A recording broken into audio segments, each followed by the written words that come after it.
Go across to Abhishek Manu Singhvi of the Congress joining us. Mr. Singhvi, as Derek O'Brien was pointing out there, that the BJP told the EC there was no need to shorten the election schedule for the last few phases in Bengal. The Congress has been tweeting today asking if the PM does back-to-back rallies in West Bengal, who is managing COVID and who will ensure that India is protected. Is that a low blow, Mr. Singhvi? Because the BJP says the Prime Minister can do both. He's an extremely energetic Prime Minister. It's his second COVID-related meet in the last 2 days, the third since last week.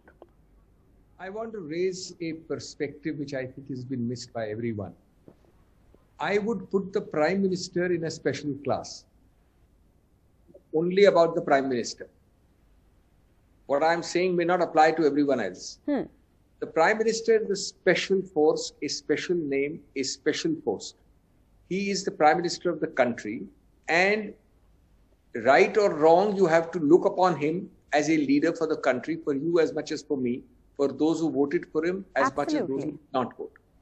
Now, that being the case, my first point is, I think, there is somehow a very great dissonance and disharmony between the image on the one hand, which the Prime Minister himself seeks to cultivate, of a removed statesman above the fray.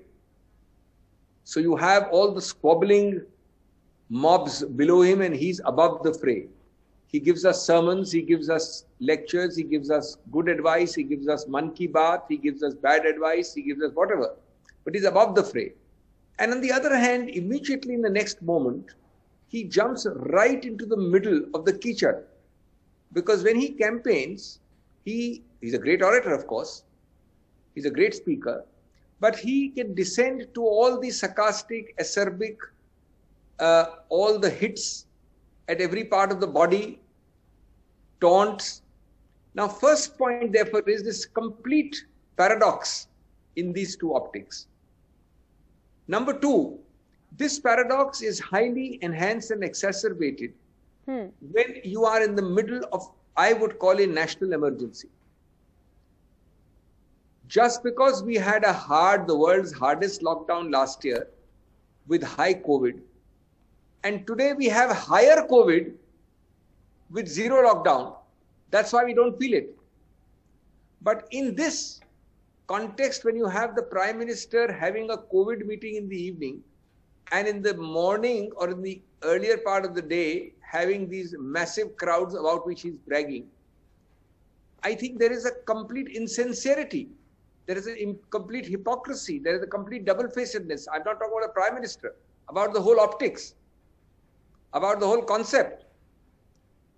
Number three, there is a dilemma which he has here and his party has. He may be their most important mascot. He wants to rise above the fray. He wants to be the statesman with the long beard, but he also has to get his hands dirty. So he has to step into it. COVID be damned. Number four, religion has a special place in this Prime Minister and in this party, more for the sake of sending a message. So he dare not simply ban all religious congregations. And I don't care which religion you belong to. Across the board, congregations above X number. Like it or not, today we are in this stage partly because of super spreaders. And what do? We give homilies and sermons everywhere, but none of us have the guts to say that irrespective of caste, creed, religion, irrespective, and I've been saying it for some time, above a certain limit, how can you justify to the world at large? How can you be a statesman? How can you export COVID vaccines to the world and tell them that we are having a super spreader of lakhs of people? That is the dichotomy of India right now. Abhishek Manu Singhvi, thank you so much for joining.